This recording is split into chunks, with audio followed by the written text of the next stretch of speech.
Welcome to the Golden Valley Light Railway video platform.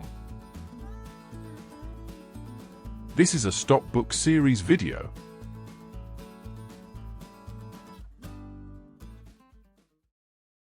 Simplex 60S364, Campbells Brickworks No. 1. Let's take a look around this Simplex 60S locomotive that we have at the GVLR. This 62 horsepower locomotive has a water-cooled Dorman 3LB 3-cylinder engine. It has a welded heavy-section solid steel frame with additional cast body weights with an enclosed engine and rear cab. At both front and rear, it has spring buffers with cast iron draw heads with link and pin couplers that provide coupling heights from 12 inches to 20 inches above rail level. This gives it an all-up weight of 5.5 tons. If we zoom in a bit closer upon the front of the locomotive and pause the video, you can see the train brake rubber air pipe, the sanding boxes, the cooling radiator, and to help with the cooling, behind this mesh grille there is a fan. Then as we pass over the spring buffer, body weight and coupler, you can see the cab with its opening window and headlight, with the engine exhaust pipe running up the far side. If we look in at the rear you see all of the same items, the buffer, weight, coupler, brake pipe, cab with sliding window and light. I will start our tour of the cab from the outside looking in. From this viewpoint you can see the driver's seat facing us. When seated in it you can operate all of the driving controls, like the foot-operated clutch, to engage and disengage the drive. It incorporates a built-in brake to slow down or stop the clutch from turning to facilitate gear engagement. The throttle lever to increase or decrease the engine speed. The gear change lever, the gearbox has 3 speeds. The reversing lever, this has 3 positions, forwards neutral, or reverse. Then down by the floor there is this lever which is the front sander control. The rear sander boxes are in the cab, you can just see their lids down here by the rear wall of the cab. And then this is the lever to operate the rear sanders. This red painted wheel is the driver's handbrake.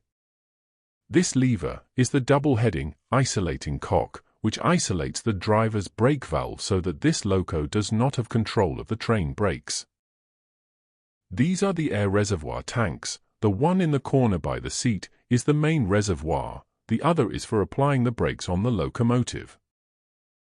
And finally, before we move on, not strictly a control, but of interest, this wire hook is where the operating token is hung by the driver when the train is operating on the running line outside the sidings. It swings about a bit, you can see how much it has scuffed up the paint. Then if we go in a little further and pause again, this pull knob is the engine shutoff. And then finally, further still, past the armrest for the driver, there is a lubrication chart, and below that, in a recess there are the engine gauges, the ignition and light switches, plus the electric starter button. We are now sat in the driver's seat, looking rearwards through the opening window. As we turn to look out to the doorway, the red painted box is the reservoir for the drive chain oiler, and then looking down we see upon the crossmember the maker's plate. Then looking up you can see the sound deadening material on the engine bulkhead, and as we look rearwards again, you can see a reminder for the first driver of the day to complete an exam form. Then, pausing the video, we can see the 2-tone horn control. The driver's brake valve that will operate the locomotive's brakes and the train's brakes when connected. This wheel is the locomotive's handbrake. This operates the brakes manually. This gauge, easily seen by the driver, displays 2 readings, the main reservoir and train pipe air pressure.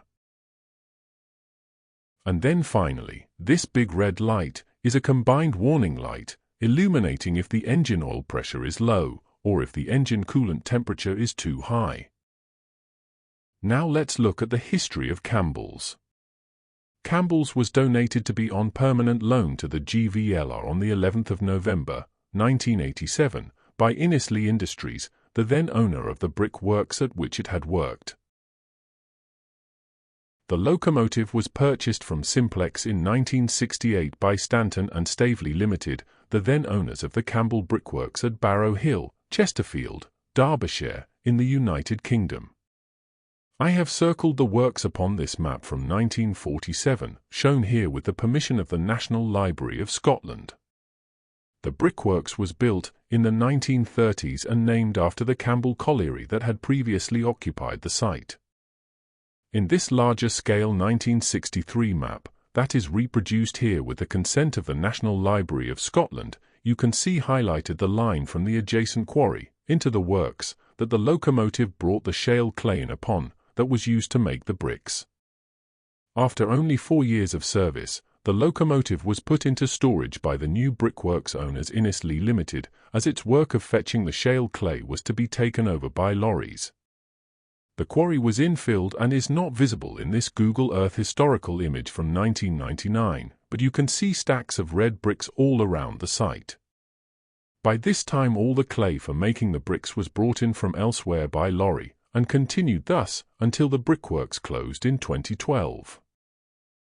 Getting back to the locomotive, behind the driver's seat there is a half-height door. This gives access to some storage. The starting handle is kept here, and the plastic container holds dried sand for extra wheel grip if needed.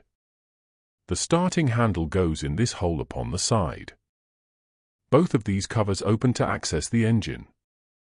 But before we look at the engine, the opening of the door and folding of the seat back gives us a better look at the engine gauges that were hard to see when in the cab. We have the engine oil pressure gauge, an ammeter that indicates if the battery is charging, and the electric start button, plus the ignition and light switches. Then if we open the top cover, the 3-cylinder diesel engine can be seen. This is the engine air cleaner, with the pipe to the intake manifold coming off of it. Down on the side of the engine, under that pipe is the injector pump.